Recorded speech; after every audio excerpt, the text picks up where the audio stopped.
Cameras are already recorded, and I am ready for action. And we start in 3, 2, 1. I hope I don't screw up. Action.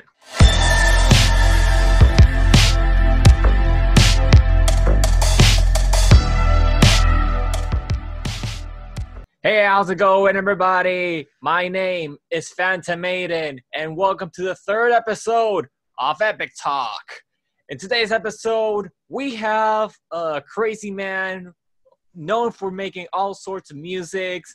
You know him as the myth, the legend, the one in the drums, more than just a communication student from assisting on radio productions and doing on YouTube, getting millions of views on his drumming sets of whatever it is, Nickelodeon, childhood things, metal, covers, everything that's mainstream. He does it on drum set, and he's starting now to make albums with creative and ambiental music and all sorts of music that everybody might find a little bit weird.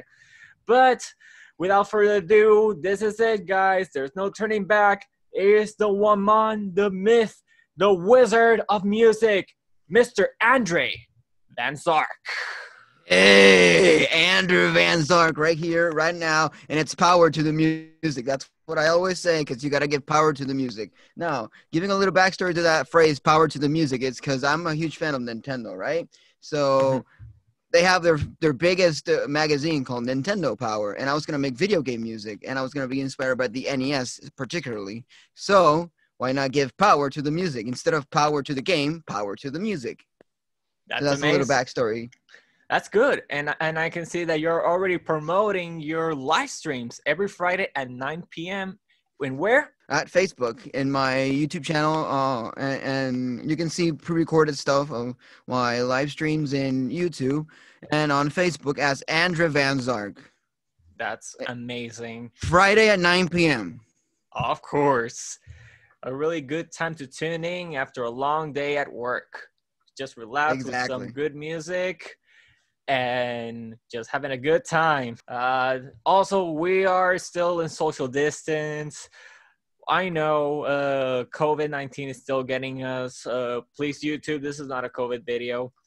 But I'm still getting used to the Zoom, which is powered by this interview. And whatever, the show must go on. Anyway, let's go on to the questions, shall we? How would you like people to consider you? Like, what do you consider yourself? Well, you can call me whatever comes to your mind when you look at me. The guy with the red robe, you can call me that. Or you can call me the chiptune artist, or a guy that makes video game music. I don't know, anything. I'm just a quirky guy that makes music, just hitting blips and blops on my keyboard, and whatever comes out, it comes out. I just get inspired by that electronical sound that you used to hear back in the 80s in the NES and the 90s in the Super Nintendo and the Mega Drive and the 32X and Dreamcast and, you know, all those kind of old stuff. So the guy with the red robe. I was about to add that because the little red robe makes you look like you're from the past. And I think that's where you want to be headed. That's kind of amazing. Yeah. And I just realized that right now. I never thought of it. And I'm so glad that you clarified this. So what is your history with your passion? When did you start? I actually started back when I was 9 years old with the drums. That's when my passion actually started. But I actually go way further back. Since I was a little kid, I used to play the violin. I didn't like it. So I whacked the professor in the head with the bow. Like, whack, I don't like this. What? Literally, I literally whacked him on the head and like, I don't like this. And I walked away, literally. Did you get expelled? It was a private class, so my mom just said, I'm sorry, we're never coming back, and we never did. Damn. Wow. Yeah, and after that, on primary school, I used to take flute classes with a professor that she was really funny. She would have like this yellow plushie, and she would like hide it in the musical notes so we could learn more or less like a sing-along from Disney. But instead of sing-along from Disney, it's like sing along with Pilly the little plushie. And you have to like sing along with the flute and sing and follow the little yellow plushie. And I learned a little bit how to play the flute, how it correlates to how I know how to play a little bit the ocarina from Zelda. Oh, that's amazing. I cannot believe that there's so many techniques that teachers do to make children understand better the music. And it's kind of hard because music requires a lot of practice and a lot of technique, because once you're a little bit older, you get into so many jobs, so much complication that you might not have time to dedicate to those stuffs. Yeah. Even though nowadays there's a lot of technologies that can help us, get better with music without having to go through that struggle that we used to have back in the day. So after that, I reached third grade, 9 years old. I said, I have a lot of sense of rhythm in music. I always was interested in the rhythm section of music. So I told my mom, why can't I take drum lessons? We asked a music school next to my house. They didn't have drum lessons. So we kept searching until we found this place called Alegro Music. In other words, happy music. Okay. Yeah, and I met this professor. I was 9 years old. Everyone was way older than me, like at least like almost like 5 or 6 years older than me. And I started playing that drums, and he was like, "Wow, you haven't taken a single lesson, and you can play drums. Wow." And he got so amazed, and I started taking more lessons and more lessons and more lessons, and I got really good. Then he got really mad at the institution for not paying him correctly, so he left, and he gave me a business card saying, "You're my favorite student, so I'm going to take you with me." And he took me to his house, and I started taking lessons every Saturday for like almost 20 years. Dude, that's freaking awesome. I mean, Yeah. I think you finally got your push, and I think you can consider yourself a drummer prodigy. Which is not a question that it was in my notes, but here's a myth: are the drums the easiest instrument to play and master? No. Okay, sure, the guitar you have to learn the notes. Sure, the bass, you have to learn the notes and move your fingers, and the keyboard has like almost like 88 keys to move your fingers to, and they'll look the same and they look daunting. But drums, it's worse. Why? Because you need stamina. You need coordination. You need to know. You need good wrists. You need to know when to hit, how to hit. It's not just about hitting. It's where you hit, where you position the stick, how to grab the stick so you don't get carpal tunnel, and or tendonitis. It's all about having this. It's more about a physical activity rather than a musical activity. So it's harder. You need to have stamina. Even though there's people that are overweight that can actually do things that require a lot of stamina, and it doesn't matter what kind of body type you are, what kind of level of strength you are. What matters is that you can resist for long periods of time playing the drums, and you can actually flexibly move and learn how to divide your brain into like 4 different things. What's doing your left leg, what's doing your right leg, what's doing your one hand, your other hand, and then mix all that together. A little backstory back in university days, and I'll also apply to myself because, believe it or not, Andre was actually being a volunteer in the same place that I was volunteering for the radio, because I had a career in radio. And Andre started out making bumpers and doing all sorts of stuff. For what were the moments that you spent on radio on university? All right. So before I go into that specific question, I just wanted to say that when I started studying in Sagrado, I was not expecting myself to be working on the radio, even though I had a passion for radio. But it was like underlined from the other passions I had that are similar to radio. So when I started studying in Sagrado, I thought I was going to be more of a sound effects person and just making background music for anything that's within communications, right? So I built up myself to that point. And when I reached my last year, I had to have professional practice. And I was like, I don't know how to use radio equipment. I know how to use audio equipment, but not radio. Oh, damn. So I went in and I was really scared to screw up because I've heard people screwed up before. And I'm like, oh, no, I hope I don't leave the microphone open. Spoiler alert, I did leave the microphone open in a break. So Yeah. So my experience was really, really cool. I met a lot of good people, a lot of awesome people, and hence the one interviewing me right now, Aiden. Um, I met a lot of awesome people there, and it actually gave me a different perspective in what communication is. Because I thought communication had to be this proper thing, and when I went to that radio station, I knew that I can just have a chill time and just conversate with the people throughout the microphones and have a good time. And I learned how to balance the music with the voice. I learned how to make weird noises so that they can transition from one section to the other. And we had a bunch of funny stuff. And as a funny note, there was one time they were recording a show for one of Radioactiva's shows. And they had the cameras on so that it could be also put on Sagrado TV, right? Sagrado's TV station. And one of the students started wanking on his underwear, and it got recorded. And it got recorded. And then the one in control room, he did a clip out of that, and he put a sound effect of a electric axe. And he was wanking on his underwear, and he was like, and then he put the Woody Woodpecker laugh at the end. And we all started laughing. That's like the highlight of my entire time there. That's the biggest highlight. I'll never forget that.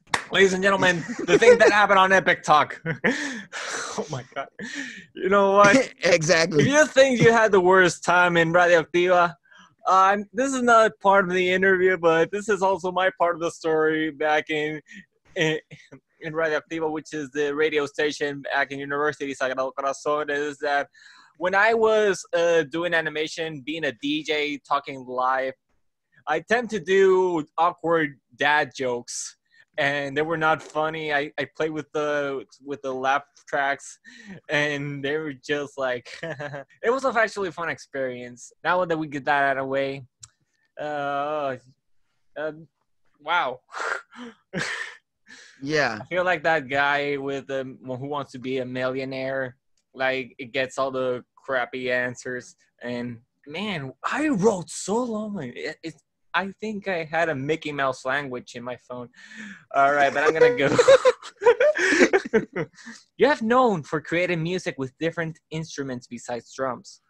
What could be the level of difficulty that new musicians could experience when dealing with these sort of musics? First of all, we got to keep in mind that every instrument has their own set of ways to learn it. We can't just go to the same mindset to learn drums, guitar, synths, keyboards, and violin or viola or bass guitar or any instrument or flutes.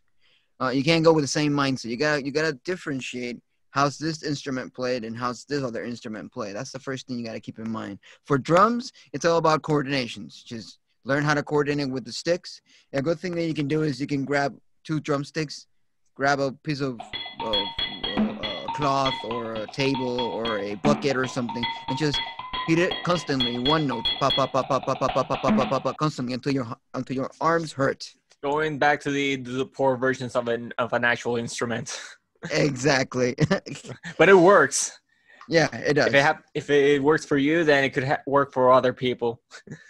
Exactly. And then when it comes to guitar, it's all about learning how to stretch your fingers. You gotta just be stretching your fingers and just doing this movement all the time. And then just doing the little phrases of the notes, doing the little like pops, pops, pops, and do that over and over until stretching your fingers in that weird way that guitar does can get you into that natural feeling of doing it naturally, because that's what the point of this, getting to a point where you can do it naturally. Same thing happens with bass. It's the same principle as guitar.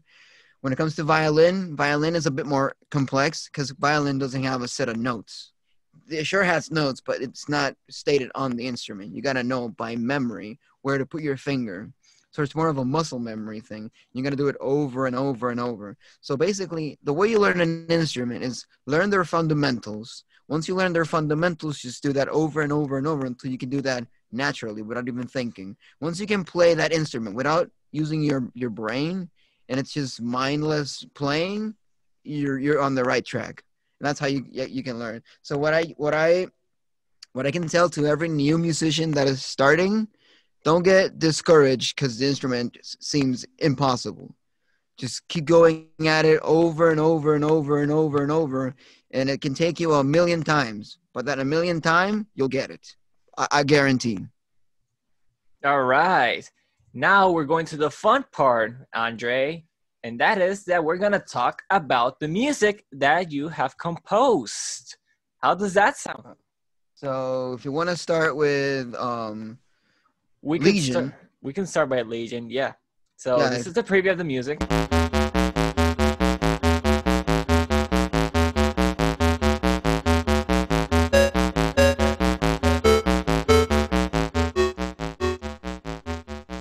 All right, Andre, tell us what came up when you decided to make this piece.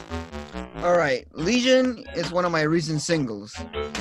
And since I like a lot of video game music, so I was inspired by all this space music from like space shooters. But at the same time, I was thinking about a bunch of aliens and or entities coming out from this magic ball to attack us, right? Mhm. So at first, before getting all that translated into a song, I was visualizing in my head a horror adventure game. The first thing I did was I grabbed my 8-bit keys plugin, my 8-bit plugin, which makes all those 8-bit sounds that you usually hear in my live stream or in my songs, better said. And I started making some weird until I got that bass you're listening. Pop, pop, pop, pop, pop, pop, pop, pop. And I was like, Excuse me, it sounds Andre. really dark. You say that I like it. It sounds really, really. there was a part that was glitched out. What was weird in those hits that you hit? Weird sound effects. Oh yeah, I started making weird sound effects with 8-bit plugin. Ba ba ba ba ba ba ba ba ba ba ba ba ba ba ba ba. And it's a okay. I wanted to do a song that fits perfectly well to a horror video game, but it has to have a sense of adventure, a sense of journey.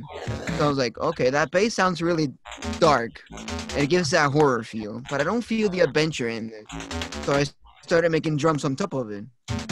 These are the drums you hear on top of the bass.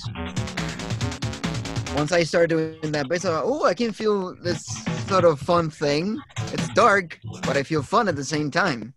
So I kept it going, and I was like, this needs more. And I started recording my own voice, doing weird wind sound. And then I edited those and added distortion. Wow, I cannot even hear the wind sound. I have to go into way detail. So basically, you add like a little story in your music, and that's what makes it your touch special. Yeah, that's awesome. Indeed. I think I have a little bit love with 8-bit music. You know, like it may be some chiptunes and weird songs, but if you have heard the Super Mario Brothers, then like Koji Kondo goes beyond those bits and makes a masterpiece with what little things that he can make. That's really good. Right. Here comes the next song, and I think you know. People know it. It's Bliss. Yes. Oh my Bliss. God, Andre, brings you back memories. That's one of my Caribbean. That's Caribbean. Another good song. Not gonna lie.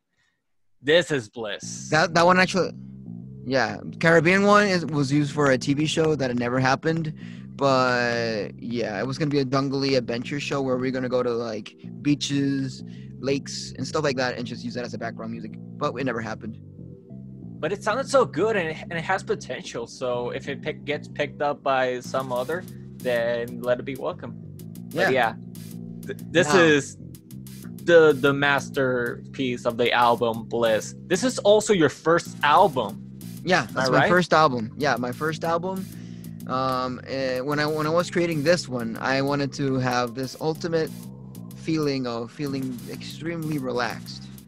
like extremely relaxed, and that's why the album's called Bliss, because I wanted the album to feel like chill, but had some fun into it at the same time. At the time, I was listening to a lot of chill step and a lot of ambient music. And when I was gonna make this song, I was like, I want to make a new song. And then my dad was actually in a business trip, and he calls me. And he says, "Oh, why don't you do a song? Listen to this song." And I was like, "What song?" "Freedom" by George Michael. I was like, "Okay, Freedom by George Michael. All right." And I started listening to Freedom by George Michael, and I loved the percussion and the bass. So my bass is extremely inspired by Freedom by George Michael.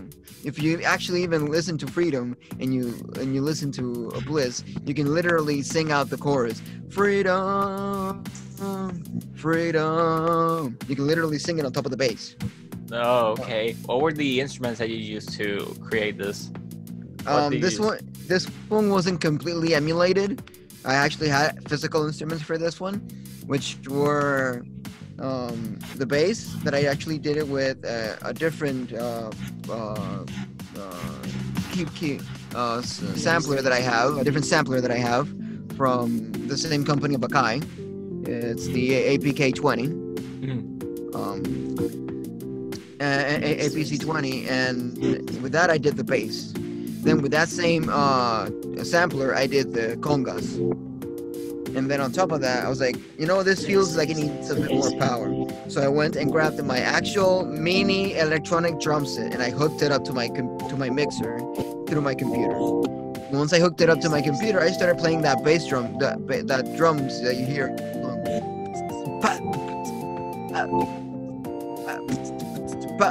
And then I was like, wow, this sounds really fun. And I was like, how can I make this more interesting? I actually looped out the whole bass for like the whole entire song. Literally the entire song.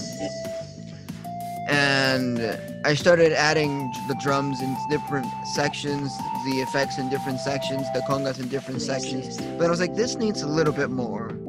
How can I make this more interesting? And I went and grabbed a voice generator and typed out Bliss, and then pitched it down, and that's what you hear on the song, Bliss.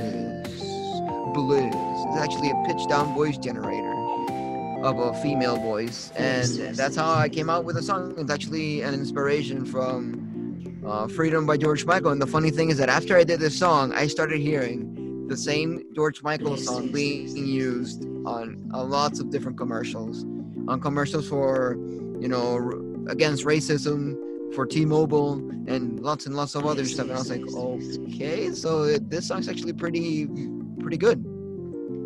Yeah, another thing that when I first heard and downloaded the music, I just felt like a chill in my ears when the woman was saying bliss, bliss, bliss. And yeah. I think that's something that I haven't. It rarely happens to music, where it's more than just music. It gives you like an actual feeling, like an experience. And yeah, that's what I like to do with my music, give experiences. Wow. The only thing is that it's really underrated. I mean, you can see that it's only 6 views. I mean, people, subscribe to this guy. He makes awesome music. Andre Van Zark. Yes. All right. Final music.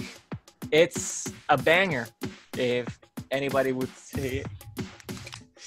Yeah, this one has a lot of things into it. All right, Andre, you have 3 minutes and 10 seconds to explain us what the hell are we listening to. Power! Yeah! The first thing I did was I did a drum and bass drums with my electronic drum set. I was like, okay, how can I take this into a different level? I was also listening to a lot of lo-fi by that time. I was like, wait, this song sounds too powerful for a lo-fi.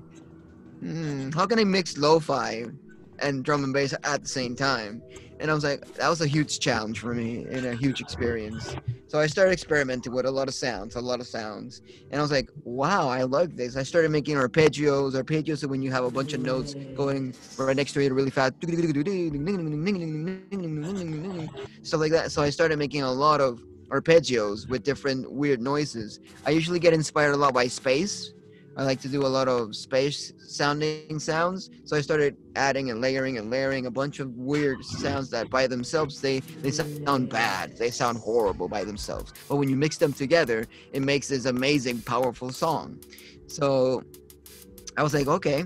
And then I was like, I got this lo-fi thing, but it doesn't mix. What can I do? So I added the like a weird explosion in the middle, in between the drum and bass section and the lo-fi section, right? And when I mixed it up, I was like, wow, this gives me a weird feeling, weird extreme feeling, because it's super fast, super hyped, and then all of a sudden, boom, it just slows down randomly. And the funny thing is that by the time I was making this song, I was actually talking with a girl that I don't talk to anymore. And we were always joking with the word, what, chicken butt. And then when you listen to the drum and bass section, it actually does sound like what chicken butt. So we started making jokes that. Yeah, it is. It's funny because thanks to the way that the joke came out with the chicken butt, it actually helped me to arrange the song. Give me those little bits and pieces to give the effects. So when I recorded it and arranged the song, I actually recorded what chicken butt, and I used it as a vocal track. But when the song was going to be released, I deleted the chicken butt because I didn't want it to be a silly song. I wanted it to be something powerful and dark. So that's what came out to be Power. Power is a really strong song, and it's basically that. If you look at the artwork, is basically what I thought was Goku giving us a huge Kamehameha at our face while we're listening to the song. So it's basically looks a blast. like a mystical hands giving me a ball of energy, which can also be depicted as giving power. But yeah, basically you're being handed power. Power to the players. Yeah. All right. Ladies and gentlemen, let's give a round of applause for Andre Van Zark once again. Now we're done with the questions. Now we're going to the fun part. And I always ask these to my interviewees, if you can call it like that, and is to like give us a taste of its talent right here on the dance floor. So Andre, you bought yourself your cheap computer? Yeah, my keyboard's right here. All right. So I'm gonna turn on the. Oh my god, I'm really excited. Yeah, let me turn on the I really don't look like stuff so we can get started. Okay, you might hear yourself a bit doubled for now because I got my stuff turned on, but that's okay. So I always start with some drums. So let me go get here and record something.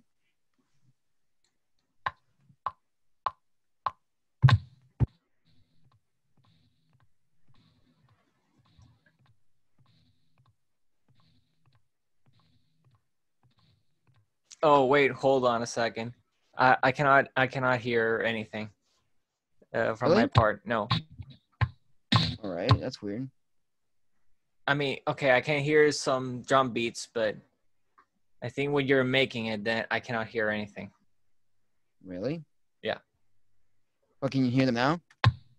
Yeah, I can. All right. So I first start off with doing some drums. Okay. Then then to make it a bit more chip tuning, I add some noise to it. So let me actually quantize this so we can have it on grid. Let me go like everything quantize. All right, and then we add some noise. Yeah. Now we add some noise to make it more chip tuning. Let's record that in.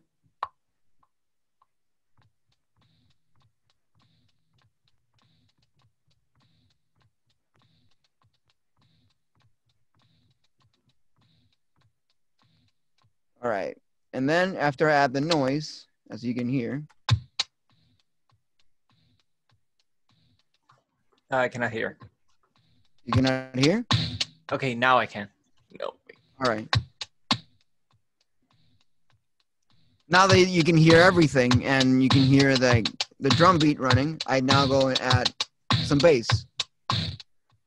Okay.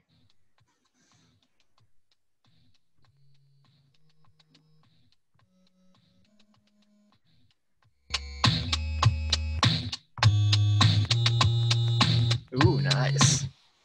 Yeah. Then we join that in. We click here. We click quantize. We make sure it's all in key. I like to have it on C.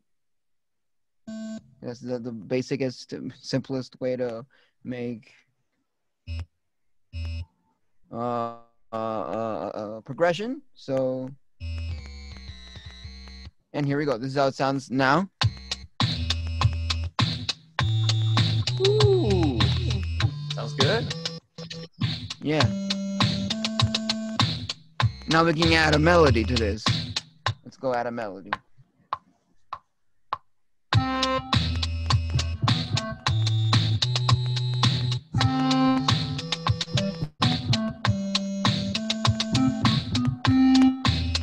Right? And we add that in there.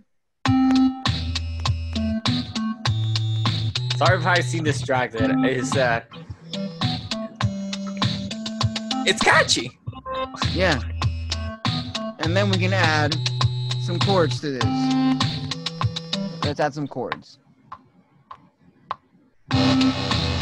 Oh god. Okay, I thought that I sounded a fart noise, a computer fart right in my ears. Yeah, but that's not what I wanted to do. Here, click here, make sure everything's on grid, quantize.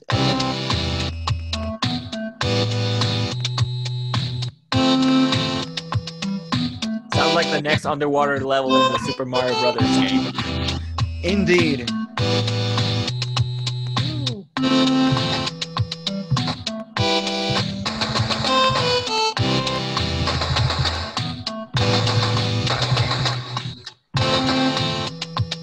Let's record that in.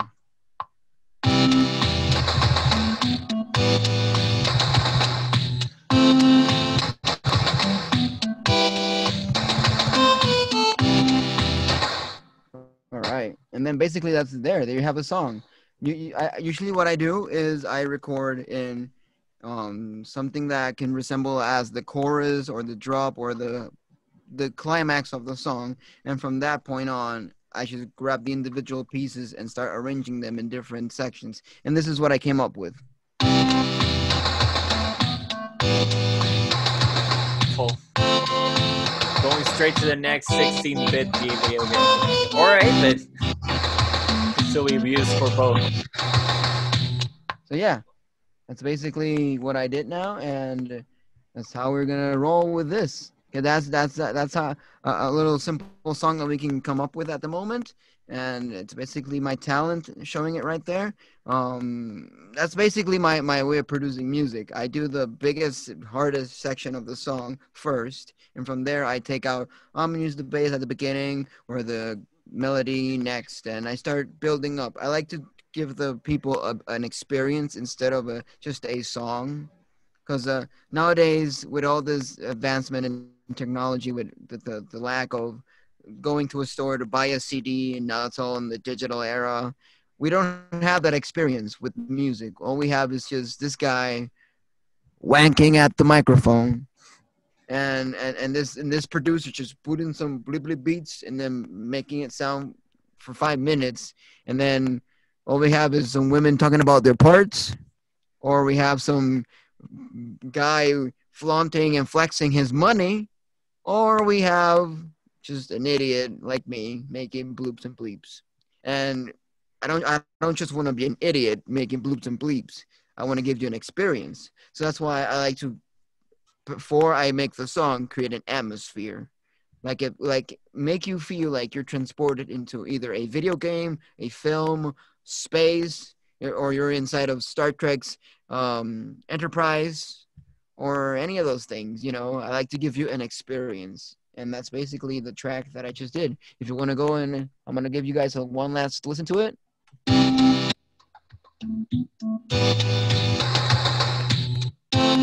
Yo, Andre, we have to use this song for our outro. But to give you a kind of parenthesis, it's really true. Usually what the music industry is doing right now is just give the people what makes money instead of just using music in order to give like an experience to the listener. And I think that's really important for us human beings to acknowledge that there are way better music than Lady Gaga, Taylor Swift, Ariana Grande, BTS, and all the... I mean, you like Korean stuff, so I don't want to put a lot of things, even though they're blowing up and they make some incredible dynamic music with their choreography and in their scenery. But underrated artists with chiptunes, it's an art. We can consider it an art. Yeah. And the reason why they're called chiptunes is not because they're cheap. It's actually chip as in the motherboard that back then the gaming consoles had. Because back then you wouldn't have the music on a video game like you have right now in a data file. You have it actually encrusted onto the motherboard. And there's a funny note when the sound producer of Donkey Kong, the original Donkey Kong, when you play in the arcade, we have to jump the barrels. The sound producer, when he wanted to make the music and the sounds for that game, he actually wanted for every step that Mario had, or better said, called Jumpman by that time, every step that Jumpman would take, he wanted to make it higher pitch, higher pitch, higher pitch, higher pitch until you reach the top. But for some reason, the motherboard just went berserk and just kept the original sound the same thing the whole way through. And he got a little mad and scared. He said, "No, my sounds are all ruined now." But all of a sudden, when they released it, people loved it. It was like, okay, whatever. Whatever. I'll live with that malfunction. Well, Andre, this has been a really incredible yet entertaining interview, not just for me, but to all the listeners who are watching this video soon after I'm done with the process. And I have learned so much of what it takes to actually produce music rather than chiptunes. And I just wanted to congratulate you on your things, on your producings, and I will give you a moment so you can give out a shout out on new projects that you've been working out or anything that you want to like to say after this interview is done. Go ahead, the floor is yours. All right, so you can check me out on Facebook, YouTube, and any social network as Andre Van Zark. Every Friday at 9 p.m. I do a live stream, like I said in the beginning, where I do either I can post a song on the fly, or I give you a full-on concert, mixing every single song that I've done that I feel like it's pertinent for that concert at that moment. And another thing is that funny story. This is out of the blue. Now I'm doing a master's degree on landscape, and I'm learning how to work with plants. That's beautiful. It's really beautiful. All right, good luck with that, man. Yeah, and what I wanted to say is that the projects that I've been working on are kind of weird because I heard from one producer that he said, 8-bit music, it's not really just what you hear on a video game. 8-bit music is whatever turned into lo-fi sounding songs. So I'm starting to do more like danceable music you would hear in a disco back in the 80s, like with the cowbells and the dancing and all that. But I'm doing it through the 8-bit style. And it's going to be a fun thing. It's going to be called probably Back to the Disco or something like that, instead of like the movie Back to the Future, Back to the Disco, something like that. And it's going to take you back to that era of music on the 80s, but instead of sounding professionally crisp and clear, it's going to sound like it's coming out from your NES or your Super Nintendo or your Mega Drive or something like that. That's amazing. Also, guys, thank you for watching this episode of the Epic Talk, episode number 3 with yours truly, Andre Van Zark. I would also like to give some news from my part, and is that I am not even dead. Even though I'm working on my gaming channel, Aiden Games and stuff, going to the future, we'll change some games. I am doing some indie game gameplays with me, and whatever it is, the games that I'm recording right now, which is Shantae and the Seven Cyrus, Grease, and GhettoChip, and all the future games. If you want to check it out, my social medias are also going to be in the description below. Also, Andre Van Zark are going to be in the description below. And you can follow me on my Facebook, Twitter, Instagram. If you like this episode, you want to do, give it a thumbs up, subscribe to the channel again if you haven't, and ring the bell so you can get notified on one of my next videos. Super important. And as always, I'll see you guys on the next episode. Bye-bye! Cue the outro, Andre. Hit it!